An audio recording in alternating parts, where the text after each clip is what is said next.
Board পরীক্ষা মানেই জীবনের এক গুরুত্বপূর্ণ সোপান। এই সময় পরীক্ষার্থীদের পড়াশোনা এবং পরীক্ষার জন্য প্রয়োজনীয় শান্ত, কোলাহলমুক্ত, নিরাপদ পরিবেশের প্রয়োজন হয়। আর সেই প্রেক্ষাপটে ত্রিপুরার রাজনৈতিক, সামাজিক ও প্রশাসনিক পরিবেশ কতটা সহায়ক তা এখন সবচেয়ে বড় প্রশ্ন।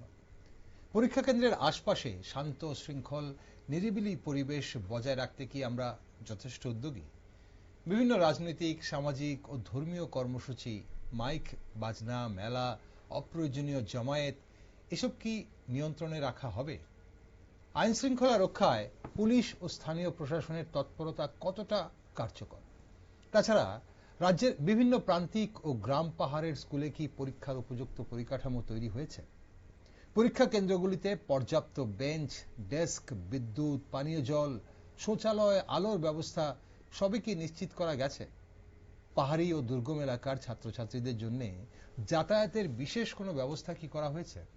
পরীক্ষার দিনগুলিতে অতিরিক্ত বাস বা নিরাপদ পরিবহন কি প্রশাসন নিশ্চিত করছে? তাছাড়া গ্রাম ও পাহাড়ের ছাত্রছাত্রীদের পড়াশোনার অগ্রগতি বা কেমন? সব স্কুলে কি সিলেবাস সম্পূর্ণ হয়েছে? নিয়মিত ক্লাস ও রিভিশন কি হয়েছে?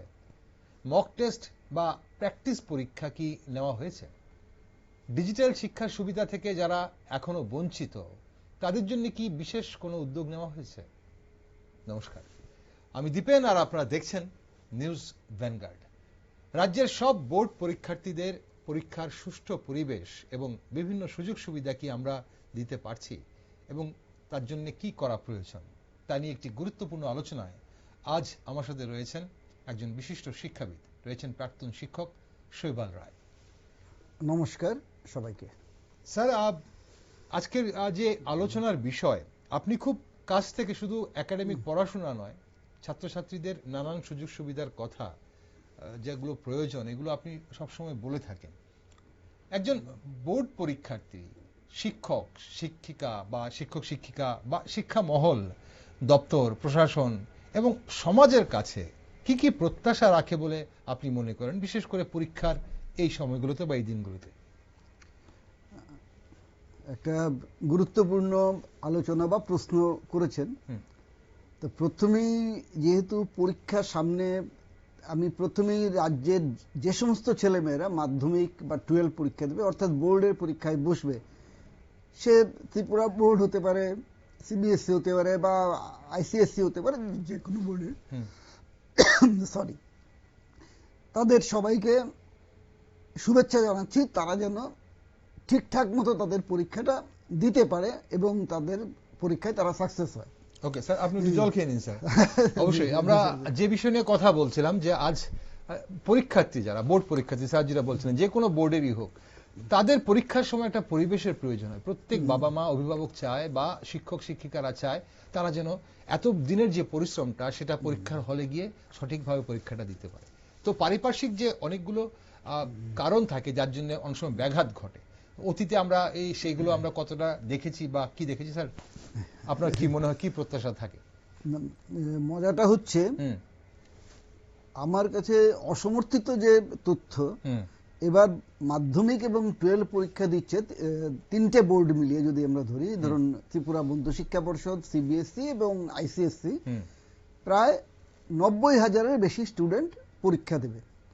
ত্রিপুরার মতো একটা ছোট্ট রাজ্যে 90,000 স্টুডেন্ট মানে প্রায় প্রত্যেকটা পাড়াতে অ্যাটলিস্ট একজন করে স্টুডেন্ট থাকবেই থাকবে একদম।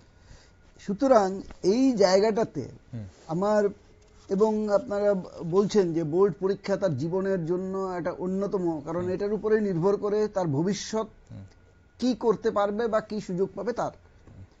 এবং আমরা চাই বা না চাই, আমরা মানি বা না মানি, বা পছন্দ হোক বা না হোক, 1 বছর বা 2 বছর, ক্লাস 10 পর্যন্ত 10 বছর পড়ার পরে বোর্ডের পরীক্ষাটা 3 ঘন্টার হয়।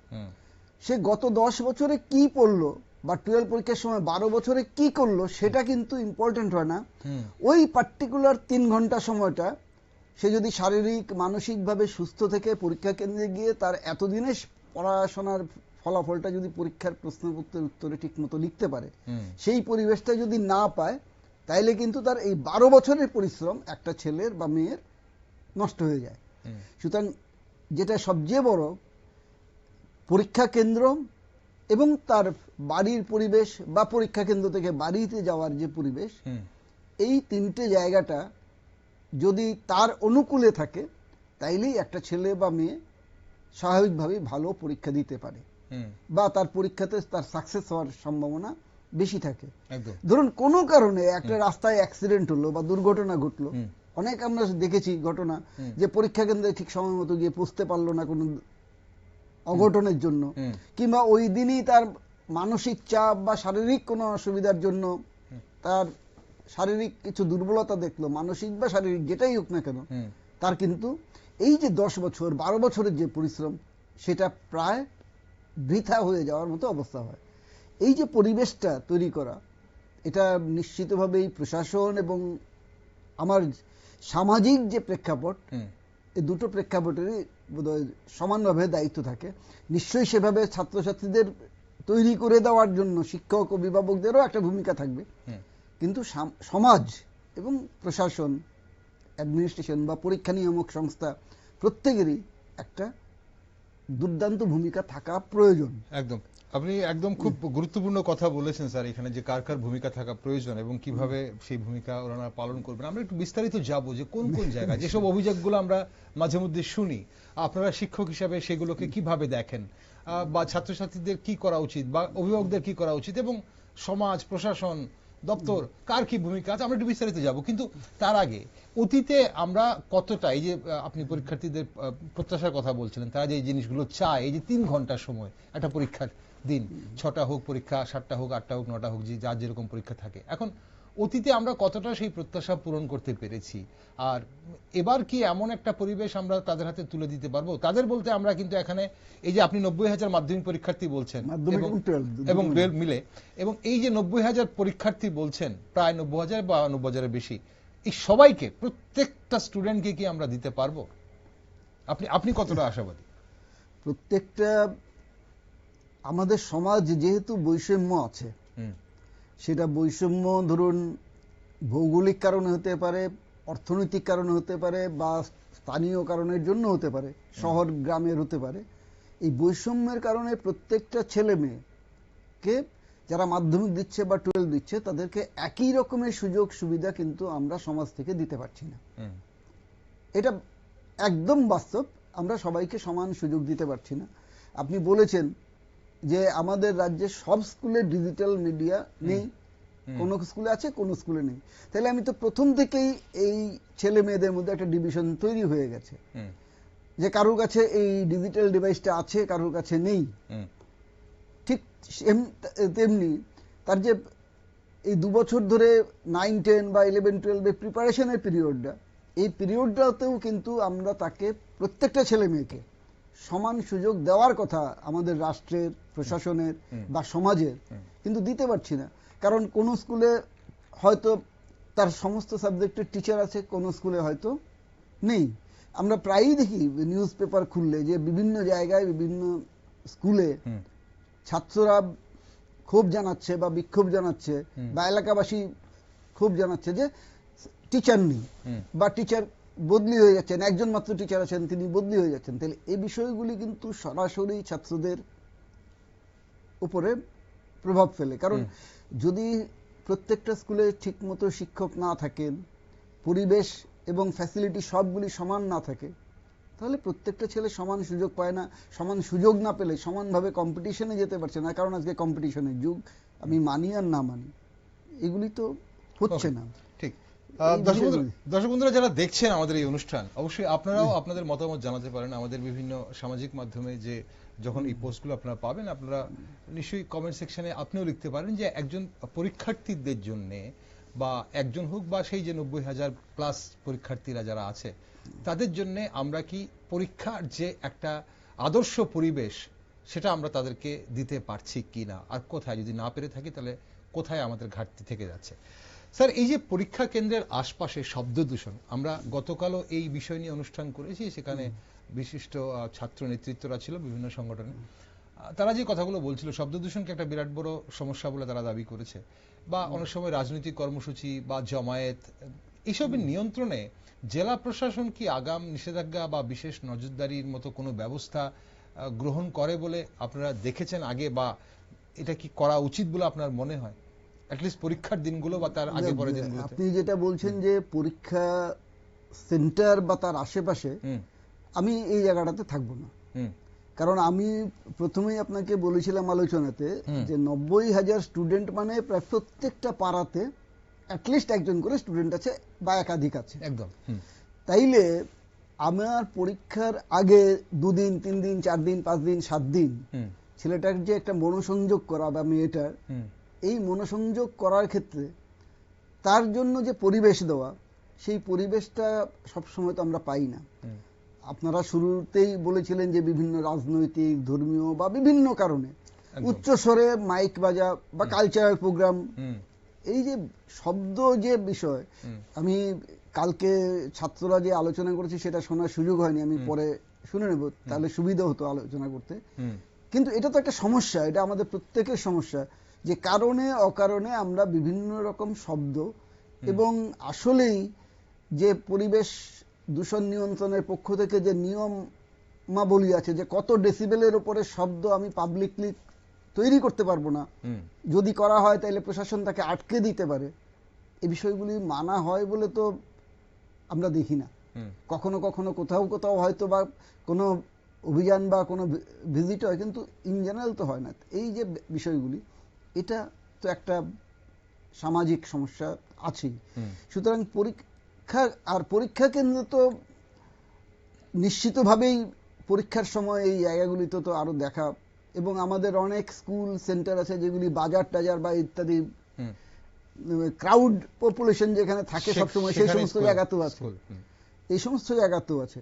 তো সেই সমস্ত জায়গাগুলিতে একটা অ্যাটমসফিয়ার রাখা, আমরা শিক্ষা বিজ্ঞানের ভাষায় বলা হয় যে পরীক্ষা সেন্টারটা বা পরীক্ষা কেন্দ্রটা যেন স্টুডেন্ট ফ্রেন্ডলি হয়। এই বিষয়টা কিন্তু আসলে আইডিয়াল কন্ডিশন আমাদের রাজ্যে আমরা অনেকদিনই দিতে পারছি না। তার জন্য অনেকগুলি পরিকাঠামো প্রয়োজন।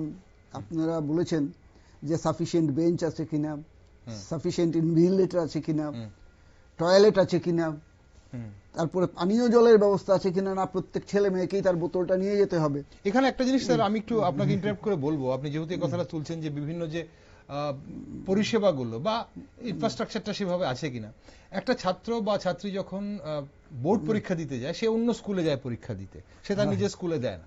এবার সে তার নিজের স্কুলে 10 বছর হোক বা 12 বছর হোক তার নিজের স্কুলে অভ্যস্ত থাকে কোথায় কি আছে, বা যদি সেখানে যদি টয়লেট বা ইয়ের পানীয় জলের ব্যবস্থা নাও থাকে, ফ্যামিলিয়ার থাকে, তার জানা থাকে কি কি করতে হবে। কিন্তু একটা নতুন জায়গায় গিয়ে সে যদি এখন গিয়ে সেই পরিবেশ না পায় বা পরিষ্কার পরিচ্ছন্ন বা টয়লেট বা সেখানে তার পানীয় জলটা কোথায় আছে, ঠিকঠাক জায়গায় আছে কিনা, তাহলে কি সেই জায়গাগুলোতে কতটা মানে ব্যাঘাত ঘটে, তার মনোনিবেশে কতটা ব্যাঘাত ঘটে সেই জায়গাগুলোতে? না, নিশ্চিতভাবেই ত্রিপুরা রাজ্যের যে অবস্থা, খুব অল্প কিছু ছেলে মেয়ে হোম সেন্টার মানে তার নিজের স্কুলে পরীক্ষা দেওয়ার সুযোগ পায়, কিন্তু বেশিরভাগ স্টুডেন্টেরই ক্ষেত্রে অন্য স্কুলে গিয়ে পরীক্ষা দিতে হয়। সুতরাং এই সমস্যাগুলি প্রত্যেকেরই আছে, যে তারা দেখতে পাচ্ছে কিনা বা চিনতে পারছে কিনা, তাদেরকে চিনিয়ে দেওয়া, দেখিয়ে দেওয়া, এই বিষয়গুলি তাদের জন্য, এই সমস্যাগুলি তাদের ক্ষেত্রে এটা হয়, এটা অসুবিধা তৈরি করে। এই জন্যই বলছি যে স্টুডেন্ট ফ্রেন্ডলি বা ক্যান্ডিডেট ফ্রেন্ডলি অ্যাটমসফিয়ার এখানে তৈরি করা, সাফিসিয়েন্ট লোক রাখা যারা চিনিয়ে দেবে, ছেলেদের হলে মাস্টারমশাইরা বা মেয়েদের হলে দিদিমণিরা, শিক্ষিকারা, যে ওইদিকে তোমার টয়লেট আছে, ওইদিকে পানীয় জলটা আছে। আরেকটা বড় বিষয় আমার মনে হয় যে পরীক্ষা, বোর্ডের পরীক্ষা অনেক ছেলে মেয়েরাই টেনশন, মানসিকভাবে, আমাদের অভিভাবকরাও অনেক ক্ষেত্রে দায়ী, সেটা পরে আলোচনা করা যেতে পারে। আমি যেটা বলতে চাইছি যে প্রত্যেকটা পরীক্ষা কেন্দ্রে একটা মেডিকেল টিম থাকা দরকার। আমি আগরতলা কেন্দ্রে বলছি যে আগরতলায় খুব জেনারেলি, এখন কি হয় জানি না, 3 বছর আগে পর্যন্ত আমি যখন ছিলাম তখন আগরতলা কেন্দ্রিক যতগুলি পরীক্ষা সেন্টার আছে তার জন্য একটা মেডিকেল টিম বা 2টো মেডিকেল টিম থাকতো আইজিএম হসপিটালে। তারা কোন স্টুডেন্ট অসুস্থ হয়ে গেলে যখন সেই স্কুলের মাস্টারমশাইরা তাকে ম্যানেজ করতে পারছে না, তারা তো কেউ ডাক্তার নয়, তখন এখানে ফোন করলে সেই ফোন পাওয়ার পরে তারা গাড়ি পেলে গাড়ি নিয়ে তারপরে যায়, তারপরে গিয়ে ম্যানেজমেন্টটা করে। আচ্ছা, তাতে আধ ঘন্টা 40 মিনিট ওই ছেলেটাকে নিয়ে তাহলে হসপিটালে নিয়ে আসতে না, হসপিটালে নিয়ে আসার ক্ষেত্রেও তো প্রত্যেকটা সেন্টারে যদি সেই ধরনের অ্যাম্বুলেন্স থাকে বা নিয়ে আসার মতো ট্রান্সপোর্ট থাকে, পরীক্ষা স্কুলের গাড়ি থাকে না, অধিকাংশ স্কুলের গাড়ি নেই, সুতরাং সেই ট্রান্সপোর্ট তো প্রশাসনের তরফ থেকেই করা দরকার। যদি আমাকে শিফট করতে হয় তার থেকে অনেক বেশি সুবিধা। এক একটা সেন্টারে 200-300 করে পরীক্ষার্থী থাকে, একটা মেডিকেল টিম, একজন ডাক্তারবাবু, একজন বা দুজন মেডিকেল যে অ্যাসিস্ট্যান্ট যারা থাকে, ওরা থাকলে ওরা প্রাইমারি ট্রিটমেন্টটা দিয়ে তারপরে নিতে পারে। এবং সাব ডিভিশন টাউনগুলি তো এরকম যে ফোন পেলে তারা যায়। আচ্ছা, তো এই যে মেডিকেল টিম না থাকেতে অনেক ছেলে মেয়েরই কিন্তু অনেক মূল্যবান সময়টা নষ্ট হয়ে যায়, যেটা খুব ইজিলি অন স্পট করে দেওয়া যেতে পারে। বেশিরভাগ ক্ষেত্রে বেশিরভাগ ক্ষেত্রেই খুব সিরিয়াস থাকে। কেউ কেউ মাঝে মাঝে অসুস্থ এমন হয়ে যায় তাকে আর পরীক্ষাই দেওয়া যায় না, দিতে পারে না, এরকম থাকে। কিন্তু 90% স্টুডেন্টদের প্রাইমারি ট্রিটমেন্টটা দিতে পারলে বা প্রাইমারি যদি মেডিকেল সাপোর্টটা দেওয়া যায়, তাদের পরীক্ষাটা তারা ঠিক মতো দিতে পারে। কিন্তু মেডিকেল টিমগুলি না থাকার ফলে এই সমস্যাটা হয়। এটা দীর্ঘদিন ধরেই হচ্ছে না। ওকে, খুব গুরুত্বপূর্ণ বিষয় এগুলো, ছোট ছোট বিষয়গুলো যেগুলোকে গুরুত্ব দিয়ে দেখা হয় না। কেন দেখা হয় না সেটা আমাদের জানা নেই। তবে অবশ্যই যেটা আপনি বলছিলেন স্যার, এই যে পরীক্ষার হলে একটা মেডিকেল টিম কেন থাকবে না, এমন অনেকগুলো বিষয় আমরা লক্ষ্য করেছি বা আমরা দেখেছি, এবং আমরা দেখছি, আমরা অভিযোগও পাই এইসব বিষয়গুলোতে, যে এইগুলো যদি, এই ছোট ছোট বিষয়গুলোকে যদি একটু যদি আমরা অবশ্যই লক্ষ্য রাখতে পারতাম বা এই সমস্যাগুলোকে যদি মিটিয়ে দিতে পারতাম, তাহলে পরীক্ষার্থীরা হয়তো আরো নির্ভরভাবে তাদের পরীক্ষার হলে গিয়ে পরীক্ষাগুলো দিতে পারত। একটা জিনিস আপনি খেয়াল করবেন, প্রান্তিক ও পাহাড়ি এলাকার পরীক্ষার্থীদের জন্য নিরাপদ ও পর্যাপ্ত যাতায়াতের ব্যবস্থার কথা মাঝে মধ্যেই আমরা শুনি এবং সেই দাবিগুলো ওঠে, সেটা কি আমরা নিশ্চিত করতে পারছি? আর যদি প্রান্তিকে এলাকাতে অনেক জায়গাতে আছে, গ্রাম পাহাড়ে অনেকটা দূর হেঁটে গিয়ে পরীক্ষা দিতে হয়, তাদের সেখানে যানবাহনের ব্যবস্থা ঠিক করে থাকে না। এখন শুধু পরীক্ষার দিনগুলোতে আমরা কি তাদের জন্য একটু ব্যবস্থা করতে পারি? করি না, হয়তো করা হয় না। আর শহরের যদি পরীক্ষার জন্য বিশেষ ট্রাফিক ম্যানেজমেন্ট কি কার্যকর করা হয়? কারণ যেভাবে শহরের ট্রাফিক বেড়েছে এবং যেভাবে ট্রাফিক যানজট সৃষ্টি হচ্ছে, বিশেষ করে রাজধানী আগরতলায়, এই স্মার্ট সিটি প্রকল্পের কাজের জন্যই হোক বা যে কারণেই হোক, তার জন্য যদি কোনো পরীক্ষার্থী রাস্তায় আটকে যায়, তার দায় কে নেবে? এটা আমি হয়তো আসতাম, পাবলিক ট্রান্সপোর্টেশন আলাদাভাবে কোনো পরীক্ষার্থীর জন্য খুব একটা বিশেষ কিছুই আমার নজরে পড়ে না। এখন প্রত্যেকটা ছেলে মেয়েকেই বা তার গার্জিয়ানকেই তাদের নিজস্ব উদ্যোগে সেই সেন্টারে পৌঁছার ব্যবস্থা করতে হয়। খুব স্বাভাবিকভাবেই প্রত্যন্ত এলাকাতে সেখানে গাড়ি ঘোড়া বা যাই ব্যবস্থা থাকুক সেটা কম, এবং আমরা দেখেছি বাইকে করে আসতে গিয়ে বাইক সহ অ্যাক্সিডেন্ট হয়ে পরীক্ষা দিতে পারলো না, এরকম ঘটনাও আমরা দেখি। কিংবা আগরতলা শহরে যেটা বলেছেন যে প্রত্যেকেই নিজস্ব ভেহিকেল, অটো বা ছোট গাড়ি যাই হোক নিয়ে পরীক্ষার সেন্টারগুলিতে যাওয়ার চেষ্টা করে, এবং বেশিরভাগ পরীক্ষা সেন্টারের স্কুলের যে এন্ট্রান্সগুলি, তাতে প্রত্যেকটা ছেলে মেয়ের সাথে যদি একজন দুজন করে গার্জিয়ান যাওয়ার চেষ্টা করে, এবং প্রত্যেকেই চায়, গার্জিয়ানদের একটা মানে চাহিদা থাকে বা একটা অভিভাবকরা পরীক্ষার কেন্দ্র পারলে হলের ভিতরে গেটে তো যাচ্ছেই, পারলে হলে ঢুকিয়ে দেওয়ার মতো একটা মানসিকতা থাকে। একদম ওই জিওমেট্রি বক্সটা বা ইনস্ট্রুমেন্ট বক্সগুলি শুদ্ধ হাতে করে নিয়ে যাওয়া, এবং এতে করে আপনি রাস্তা তো বাদ দিন, পরীক্ষা সেন্টারের গেটগুলি যেরকম ক্রাউড থাকে, সেই ক্রাউডগুলি ম্যানেজ করার জন্য কিন্তু প্রশাসনের লোক থাকা দরকার, যে এখানে ভিড় করবে না, শুধুমাত্র অ্যাডমিট কার্ড বা তার পরীক্ষার্থীকেই আমি দেব এবং 1 বাই 1 ঢুকিয়ে দেব। এখন আবার কিছু কিছু সিস্টেম হচ্ছে যে পরীক্ষার প্রথম দিন ছেলেমেয়েরা টেনশনে করে যাচ্ছে, তখন হয়তো কেউ গেল, গিয়ে হয়তো একটা কলম দিল, বলে তোমাকে শুভেচ্ছা জানালাম, একটা গোলাপ দিল বা এরকম কিছু করলো। এটা তো ছাত্রদের শুভেচ্ছা জানানো নয়, পরীক্ষার হলে ঢোকার সময় এই কাণ্ডগুলি আমার মনে হয় যে ছাত্রদের ব্যতিব্যস্ত আরো বেশি করে, এবং তার ফলে একটা দীর্ঘ কিউতে দাঁড়াতে হয়, কারণ 1 বাই 1 দেবে একদম, এবং এর মধ্যে যদি কেউ ভিআইপি থাকে তাইলে তো আরো মুশকিল, ভিআইপির সাথে তার সাঙ্গপাঙ্গরা থাকে। তো এই বিষয়গুলি আমার মনে হয় অ্যাভয়েড করা উচিত। পরীক্ষা সেন্টারে যাওয়ার জন্য সাফিসিয়েন্ট পাবলিক ট্রান্সপোর্ট যেমন রাখা দরকার, এবং রাস্তাগুলিকে কিভাবে ওই সময় অন্য পাবলিক ট্রান্সপোর্ট বা এইগুলি থেকে একটু অ্যাভয়েড করে যানজটটা কমানো যায়, এই বিষয়টা দেখা দরকার।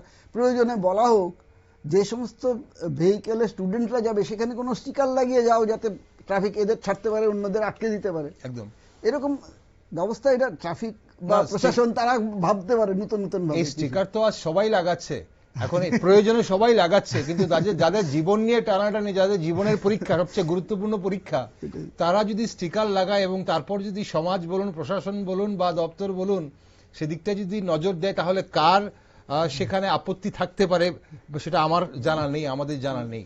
যে এই পরীক্ষার্থী আছে তাকে একটু এক্সট্রা একটা করিডোর করে দেওয়া, যে এখান থেকে তাকে আগে একটু পাস দিয়ে দিই, তার থেকে বেশি ইমার্জেন্সি হসপিটালে যাবে অ্যাম্বুলেন্স ছাড়া, আর কারো এর থেকে বেশি ইমার্জেন্সি হওয়ার তো কথা নয়।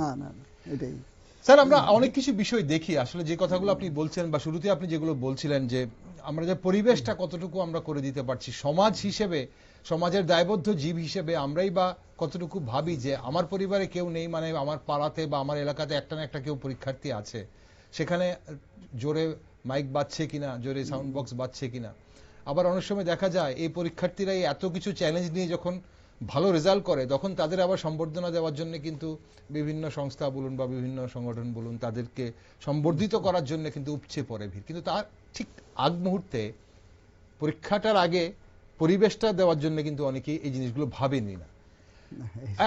আরেকটা বিষয়, যে গ্রাম পাহাড়ের এলাকার এই যে ছাত্রছাত্রীদের, আপনি যখন শিক্ষকতা করতেন বা এখনো নিশ্চয়ই খবর তো রাখেন আপনারা, গ্রাম পাহাড়ের এলাকার ছাত্রছাত্রীদের সিলেবাস সম্পূর্ণ করা যায় কিনা, এবং মানে সেখানে ধরুন রিভিশনের জন্য কি অতিরিক্ত ক্লাস বা বিশেষ কোনো সহায়তার ব্যবস্থা কি হয়? কারণ আমরা শহরে দেখি, শহরের স্টুডেন্টরা হয়তো পড়াশোনা স্কুলেও করছে, তার বাইরেও আমরা দেখি বহু প্রাইভেট টিউশনের কাছে যাচ্ছে। এমনকি ইন্টারনেট ফ্যাসিলিটি শহরে ভালো আছে, তারা শুধু আগরতলা শহর নয়, জেলা সদরগুলোতে, মহকুমা ইয়েগুলোতেও, শহরগুলোতেও আছে। সেখানে তারা ইন্টারনেটের মাধ্যমে বিভিন্ন মক টেস্ট বলুন, স্যাম্পল পেপার বলুন বা অনলাইন ক্লাসেস অ্যাটেন্ড করতে পারে। সেই জায়গায় দাঁড়িয়ে গ্রাম পাহাড়ের ছাত্ররা কি এই সুযোগ সুবিধাগুলো পায়?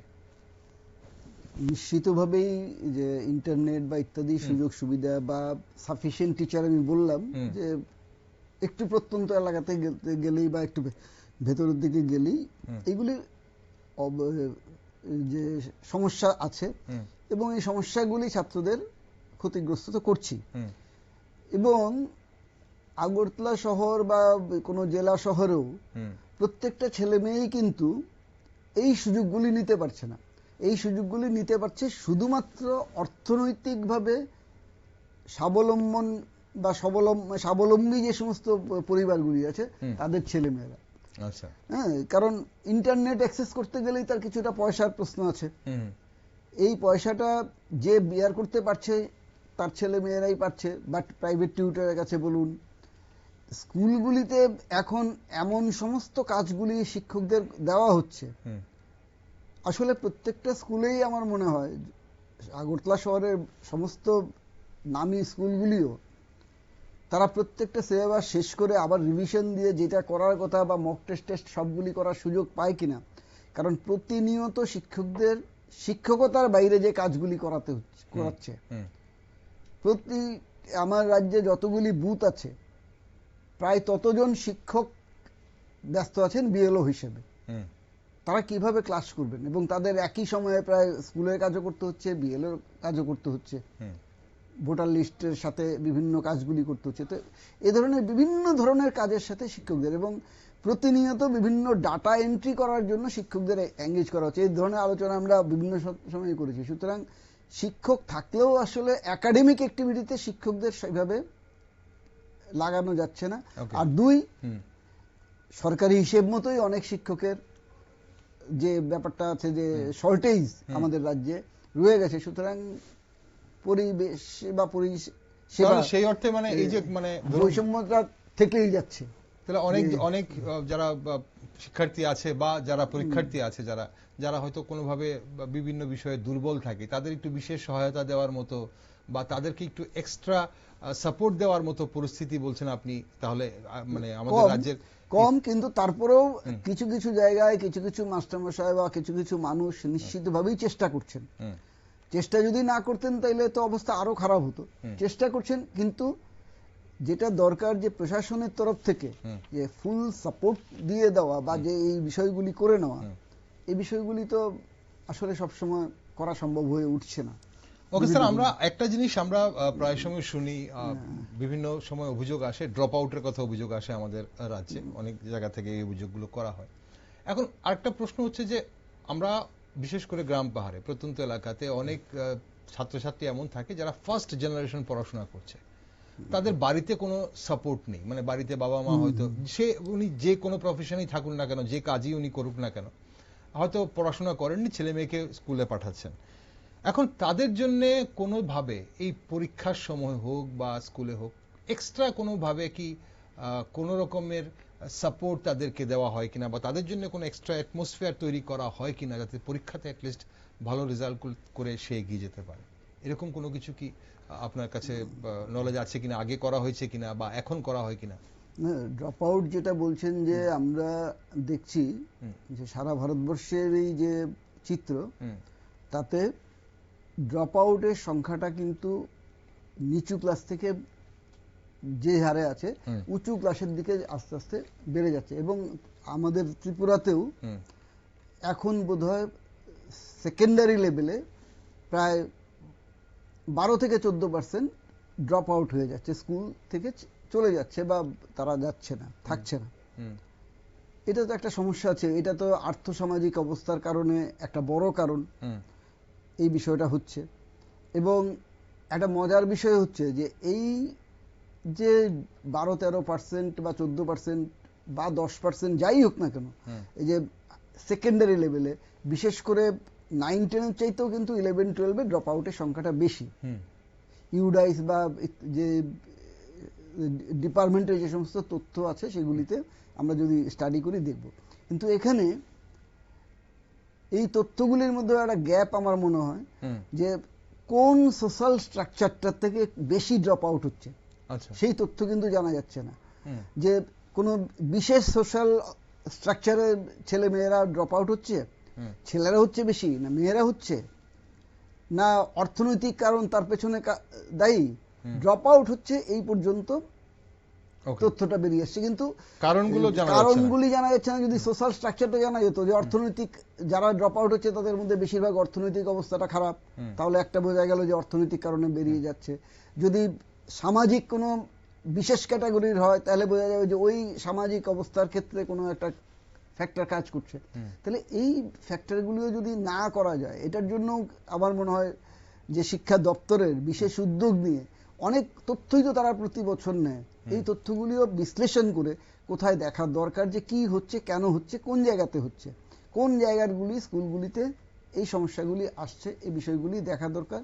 আর যেটা বলছেন যে যারা পিছিয়ে যাচ্ছে তাদেরকে এগিয়ে আনার, এটা কিন্তু আপনার 2005-এর যে এনসিএফ ন্যাশনাল কারিকুলাম ফ্রেমওয়ার্ক তাতে যেমন আছে, 2023-এ যে ন্যাশনাল কারিকুলাম ফ্রেমওয়ার্ক নতুনভাবে তৈরি করা হয়েছে, এখনো সব জায়গাতে চালু হয়নি, আস্তে আস্তে চালু করার চেষ্টা হচ্ছে, তাতেও এই কথাগুলি বলা হচ্ছে যে আমি এই গ্যাপটা কমাবো, দুটো ছাত্রের মধ্যে যে বৈষম্য সেটাকে কমিয়ে এনে কিভাবে কমাবো, যে পিছিয়ে আছে তাকে সামনে টেনে এনে তার জন্য স্পেশাল কেয়ার আমি দেব।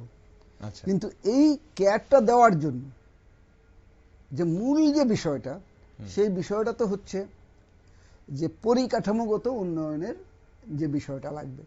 সেটা স্কুলে আমি যদি আলাদা করে ক্লাস 10-এর 40টা ছেলে আছে, তার মধ্যে আমি যদি 10টা ছেলেকে আলাদাভাবে আইডেন্টিফাই করি যে তারা দুর্বল, তাহলে এই 10টা ছেলেকে আলাদা একটা ক্লাসরুমে নিয়ে গিয়ে বসাতে হবে, তার জন্য একটা ক্লাসরুম দরকার।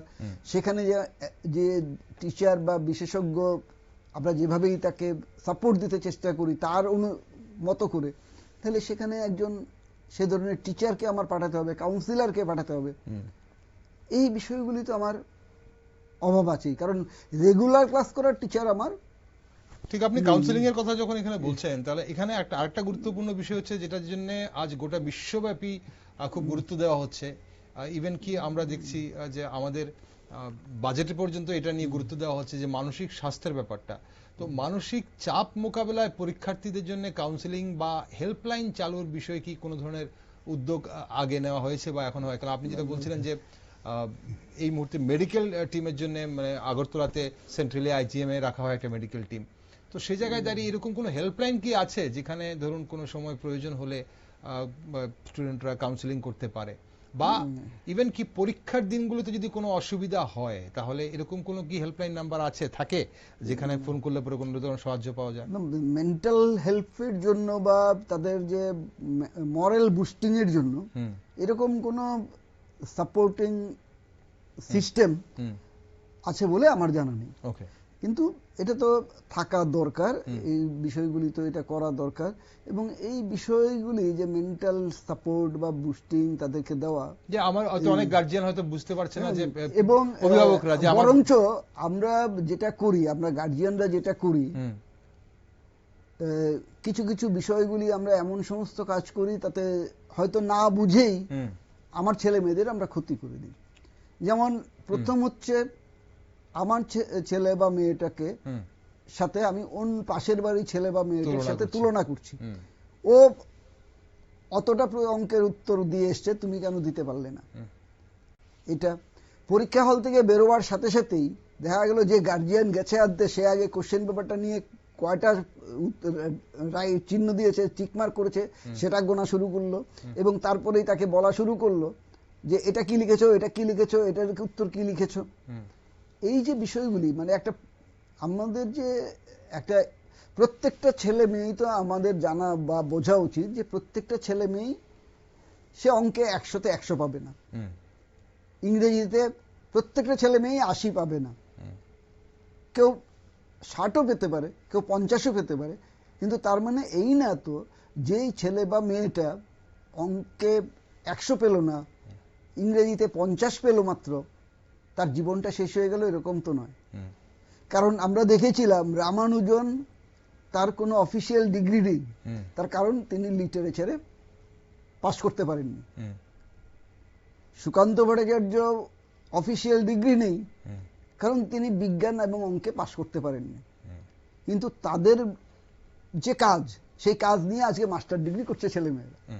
তাইলে একটা ছেলে বা মেয়ের সাকসেস বা তার সফলতার মাপকাঠি কটা প্রশ্নের উত্তর দিল বা কি করলো সেখানে নয়, এই যে মানসিক সেটআপটা তৈরি হয়ে যাচ্ছে, যে কটা লুজ পেপার নিয়েছে বা এক্সট্রা সিট নিয়েছে পরীক্ষা হলে, গার্জেনরা সেটাও গুনে এবং ছেলে মেয়েরা সেটাও হিসাব করে যে আমার বন্ধু 5টা নিয়েছে, আমি তো একটা মাত্র নিলাম, তাহলে আমি কি কম নম্বর পাবো? আমাকে আরো এই যে বিষয়গুলি, প্রতিযোগিতা এখানে দাঁড়াচ্ছে এসে এই জায়গাগুলিতে। তারপরে আরো মানসিকতা আছে, আমরা গার্জিয়ানরা, আমরা ছোটবেলায় দেখেছিলাম যে যৌথ পরিবারগুলিতে শেয়ার করে হতো, একটা বই নিয়ে 5 জন পড়তো, দাদার বই বা দিদির বই নিয়ে ছোট ভাই বোনরা পড়তো। কিন্তু এখন যেটা হচ্ছে যে অনেক গার্জিয়ানরাই, হয়তো কেউ কেউ রাগ করবেন, যে তুমি তোমার বন্ধুর থেকে নোটটা নিয়ে এসো, কিন্তু সাবধান তোমার নোটটা তুমি দেবে না। এই যে মানসিকতা আমরা তৈরি করছি, বিভেদের মানসিকতা, বিভেদ এবং বিভাজনটা পরিবারেই তৈরি হচ্ছে, এই যে জায়গাটা তৈরি করছি, এতে আমি কিন্তু আমাদের ছেলেমেয়ের যে মানসিক গঠনের মধ্যে যে বৃদ্ধি স্বাভাবিক হওয়ার কথা, সেটাকে বাধা দিচ্ছি। সুতরাং এই জায়গাগুলিকে ব্রেকডাউন করার জন্য কিন্তু এখন আস্তে আস্তে প্রয়োজন, এই জায়গাগুলিও কাউন্সিলিং করার দরকার, যে শেয়ার করো, তুমি প্রত্যেকের সাথে শেয়ার করলে তোমার নতুন করে ভাবতে হবে, সময় এসে গেছে নতুন করে সবাইকে ভাবতে হবে। স্যার, এই জায়গাতে দাঁড়িয়ে সমাজ কি পরীক্ষার্থীদের মানসিক, এই যে আমরা এত কিছু আলোচনা করছি, আলটিমেটলি গোটাটা ব্যাপারটাই তো হচ্ছে সমাজে। এখন প্রশাসন বলুন, দপ্তর বলুন, স্কুল কলেজ বলুন, শিক্ষক শিক্ষিকা বলুন, অভিভাবক বলুন, সবই তো সমাজ। আমরা আসলে সমাজ কি পরীক্ষার্থীদের মানসিক চাপ কমাতে পাশে দাঁড়াচ্ছে? কোথায় দাঁড়াবো? আমরা ধরুন প্রত্যেকটা ছেলে মেয়েকে বলি যে পরীক্ষার সময়গুলিতে তুমি এমন ভাবে খাওয়া দাওয়া করো যাতে তোমার শরীরটা সুস্থ থাকে। কারণ এই যে ধরুন আগামী কয়েকদিনের মধ্যেই পরীক্ষাটা শুরু হবে, এখন সময়টা কিরকম, তীব্র শীতটা শেষ হয়েছে, আস্তে আস্তে গরম পড়া শুরু হচ্ছে, এবং এই সময়টা, এই যে সিজন চেঞ্জ, তার ফলে প্রত্যেকটা ছেলে মেয়ের ভাইরাল ফিভার থেকে শুরু করে সর্দি কাশি ইত্যাদি হওয়ার সম্ভাবনা আছে। তাদের খাওয়া দাওয়ার বদহজমের সম্ভাবনা থাকছে। এবং আমরা এই সময় ছেলে মেয়েদের স্বাভাবিক খাবার যেগুলি তারা নিয়মিত খেয়ে যায় সেগুলিকে অনেক সময় খেতে দেই না। পরীক্ষার আগে অনেকেই রসগোল্লা খেতে দেন না, ডিম খেতে দেন না, কলা খেতে দেন না, গোল জিনিস বলে খেতে দেন না। এই যে বিষয়টা তো হওয়া উচিত এই ছেলে বা মেয়েটার স্বাভাবিক খাদ্য তালিকায় কি আছে যেটা খেলে সে অসুস্থ হবে না, সেই বিষয়গুলি তাকে দেওয়া, সেই নর্মাল খাওয়াটা দেওয়া, ব্যতিক্রমী কিছু না। এই জায়গাতে আবার আদর করে কেউ ফাস্ট ফুড এগরোল নিয়ে এসে খাওয়াচ্ছি। এরপরে হয়েছে, আমি এখন তো একবেলা পরীক্ষা হয়, আমার অভিজ্ঞতা কথা বলছি, যে আমরা আগে দেখতাম যে প্রতিদিন দুবেলা করে পরীক্ষা হতো। সুতরাং টিফিন ব্রেকে ছেলে মেয়েরা পরীক্ষার সেন্টারেই থাকতো। এবার দেখা যাচ্ছে একাধিক আত্মীয় ছুটে আসছে সেই স্টুডেন্টটাকে খাওয়াবার জন্য, এবং একাধিক স্টুডেন্টের গার্জিয়ান, কেউ হয়তো মা এলো, কোথাও হলো মাসি এলো, কোথাও হয়তো কোনো জায়গা থেকে দূর সম্পর্কের পাড়াতো কোনো মামি এলো বা অন্য কেউ এলো, সেই খাবার নিয়ে প্রত্যেকের টিফিনই প্রত্যেকে খাইয়ে যাচ্ছে। এবং তার ফলে সেকেন্ড হাফে সেই স্টুডেন্টটা দেখা গেল যে ইনডাইজেশনে ভুগছে বা কোনো অসুস্থতায় ভুগছে। কি ব্যাপার যে এই যে অতিরিক্ত আদর, সেটাও ঠিক, এই ব্যাপারগুলিও কিন্তু একটা সামাজিক পরিবেশের মধ্যে, কারণ আমি দিতে পারছি না। স্যার, আমরা অনুষ্ঠানের সময় একদম শেষ পর্যায়ে চলে এসেছি। আসলে আপনি এতক্ষণ যে আলোচনা করছিলেন খুব গুরুত্বপূর্ণ আলোচনা। পরীক্ষা আসলে শুধু তো একটা মূল্যায়ন নয়, এটি ভবিষ্যতেরও ভিত্তি। তাই মানে আসলে এই প্রশ্নগুলো এখনই তোলা প্রয়োজন, কারণ সব ব্যবস্থাপনা যথাযথ সম্পন্ন হয়েছে কিনা, আছে কিনা, পরীক্ষার্থীদের জন্য একটা সুষ্ঠু পরিবেশ আছে কিনা, সেটা এই মুহূর্তেই প্রশ্ন তোলা প্রয়োজন। তো আপনার কি মনে হয়, পরীক্ষার্থীদের জন্য যদি কেউ দেখে থাকে না এই মুহূর্তে, কেউ আমাদের অনুষ্ঠান পরীক্ষার্থীরা অ্যাটলিস্ট দেখছে বলে মনে হয় না, কিন্তু যাদের জন্য আমাদের আজকের অনুষ্ঠান, যারা যেই সমাজ, যে প্রশাসন, যে দপ্তর, যে শিক্ষা মহল বা যে স্কুল পরীক্ষা হবে, তাদের কাছে আপনার কি বার্তা থাকবে?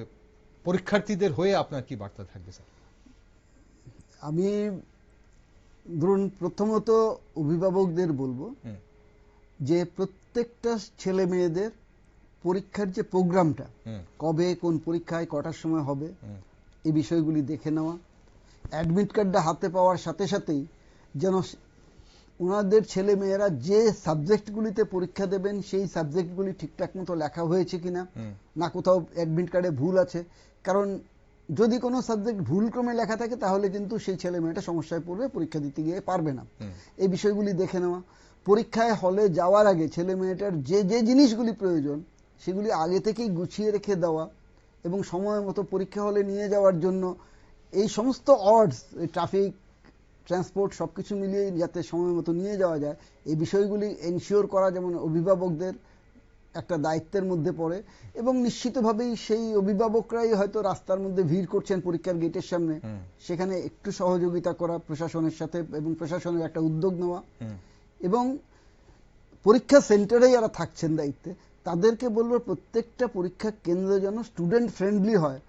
ছেলে মেয়েদের যারা অন্য স্কুলে আসছে তাদেরকে যাতে সমস্ত স্কুলের ভৌগোলিক ব্যাপারগুলি বুঝিয়ে দিয়ে তাদের মানসিক যাতে চাপে না পড়ে সেই ব্যবস্থাটা করে দেওয়া যায়। এবং আরেকটা জিনিস আমি বলবো, মাঝে মাঝে পত্রিকায় বা নিউজ মিডিয়াতে যখন খবর আসে যে কোনো কোনো পরীক্ষার সেন্টারে পরীক্ষা সেন্টারের তরফ থেকে ছাত্রছাত্রীদের প্রশ্নের উত্তর বলে দেওয়া হচ্ছে, এ ধরনের বিষয় যাতে না ঘটে। প্রত্যেকটা সেন্টারে যাতে একই রকমের সুযোগ সুবিধা পায়, প্রত্যেকটা সেন্টারে যাতে প্রশাসন বিদ্যুৎটা কন্টিনিউয়াস থাকে, নিরবিচ্ছিন্ন পাওয়ার লাইনটা থাকে, প্রত্যেকটা ঘরে যেন আলো বাতাস খোলা খেলা করতে পারে এরকম একটা পরিবেশ, মানে হাইজিনিক একটা রুম হয়, পরিষ্কার পরিচ্ছন্ন থাকে। এই ধরনের যে পরিবেশগুলি দেওয়ার যে দায়িত্ব যাদের, তারা যদি পালন করে তাহলে এই অবস্থার মধ্যেও আমরা ছেলে মেয়েদের অনেকটা মানসিক শান্তি দিয়ে তাদের নিরাপদে পরীক্ষা দিতে সাহায্য করতে পারি। এই আশা করি আমরা আমার ছেলে মেয়েটার যেমন নিরাপত্তা চাই, সবার পাশের বাড়ির ছেলেটারও যাতে, মেয়েটারও যাতে নিরাপত্তা চাই, এই দায়িত্বটা যদি আমরা প্রত্যেকে নিই তাহলে অনেকটা সহজ হয়ে যায়। একদম। এবং সময় এসে গেছে এই দায়িত্বগুলো, ছোট ছোট দায়িত্বগুলো আমাদের, আমরা অধিকার সম্পর্কে খুব বেশি সচেতন, আর আমাদের সিভিক অধিকার সম্পর্কে আমরা খুব বেশি সচেতন, কিন্তু আমাদের সিভিক দায়িত্বগুলো কিন্তু আমাদের পালন করতে হবে। স্যার, অসংখ্য ধন্যবাদ স্যার সঙ্গে থাকার জন্য। খুব সুন্দরভাবে আপনি আলোকপাত করলেন এবং অবশ্যই আমরা চেষ্টা করছি সবাইকে এই জায়গাটাতে একটু সচেতন করার। এবং আমার দৃঢ় বিশ্বাস আজকের অনুষ্ঠান কোনো ছাত্রী না দেখে থাকলেও যদি অভিভাবকরা দেখে থাকেন বা পরে যদি দেখেন, বা দপ্তর প্রশাসন বা সমাজের অন্যান্য শ্রেণীর লোকেরাও একটু ভাববে, পরীক্ষার সময় এই বোর্ড পরীক্ষার্থীরা তাদের জীবনের কিন্তু একটা পর্ব, সারা জীবনের জন্য একটা মার্কশিট যেখানে তার নম্বরগুলো লেখা থাকবে। এমন অনেক স্টুডেন্ট পড়াশোনা করে, পরিশ্রম করে, কিন্তু একটুতেই তারা ঘাবড়ে যায় এবং পরীক্ষার হলে গিয়ে তাদের পরীক্ষাটা খারাপ হয়ে যায়। তাদের সেই পরীক্ষাটা যেন ঘাবড়ে গিয়ে খারাপ না হয় তার জন্য পরিবেশটা সৃষ্টি করে দেওয়ার দায়িত্ব কিন্তু আমাদের সবার। অসংখ্য ধন্যবাদ স্যার সঙ্গে থাকার জন্য। সবাইকে নমস্কার। দর্শক বন্ধুরা, বোর্ড পরীক্ষার্থীদের কাছে এই সময়টা শুধু একটা পরীক্ষা নয়, ভবিষ্যতের পথে এক গুরুত্বপূর্ণ সোপান। যেটা আমি বলছিলাম, এই মূল্যবান পরীক্ষার সময় আমাদের সবার দায়িত্ব রাজনীতি বা অন্য কোনো বিভ্রান্তি নয়, অগ্রাধিকার হোক। আগে আমরা দেখব ছাত্রদের ভবিষ্যৎ। প্রশাসন, বিদ্যালয়, পরিবার ও সমাজ সবে কি সেই দায়িত্ব পালনে প্রস্তুত? এখনই সময় আত্মসমীক্ষার, ভেবে দেখার প্রয়োজন কিন্তু, কারণ আজকে সুষ্ঠু পরীক্ষা পরিবেশই গড়ে দেবে আগামী দিনের ত্রিপুরা। তাই পরীক্ষার্থীদের স্বার্থে প্রশাসন, শিক্ষা দপ্তর ও সমাজের সকল স্তরের মানুষের কাছে নিউজ ভ্যানগার্ডের আবেদন, দায়িত্বশীল হন, সচেতন থাকুন। এমন কোনো পরিবেশ বা পরিস্থিতি তৈরি করবেন না যাতে পরীক্ষার্থীদের একাগ্রতা নষ্ট হয়। সঙ্গে থাকুন আর সব খবর দেখার জন্য চোখ রাখুন শুধুমাত্র নিউজ ভ্যানগার্ডে।